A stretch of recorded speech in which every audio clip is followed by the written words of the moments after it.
Hindi talaga lalakas ang impact ng storytelling mo if hindi mo ginagawa ang tatlong bagay na to sa pag-affiliate mo. Ito yung mga 3 things na napansin kong pwede mo ring apply sa videos mo. Number 1 is scripting. Pag may script tayo, hindi na tayo pabara-bara.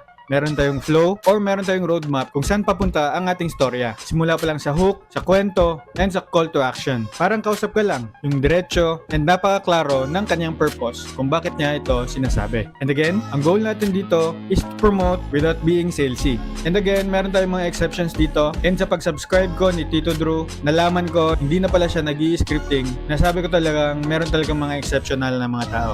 Number 2 naman is tonality. If napapansin mo yung mga creators dito, hindi talaga sila monotone. If napapansin mo yung day 1 ko, sinusubukan kong hindi maging monotone. And as you can see, day 25 na tayo and mas nagkaka-gain tayo ng confidence as we do it every day and every day, di ba? And if napapansin mo sa ibang creators, if mapapangiti ka, napapayak ka, or na-engage ka, that simply means meron kang nararamdaman based sa mga sinasabi nila, di ba?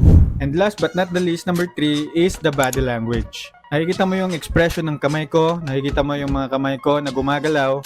That is body language. If stiff ka lang, robotic ka, medyo makikita ng mga tao sa'yo na boring ka. As much as ayaw ko talaga gumawa ng mga ganyang mga gestures, then nasabi ko sa sarili ko that I must also do it.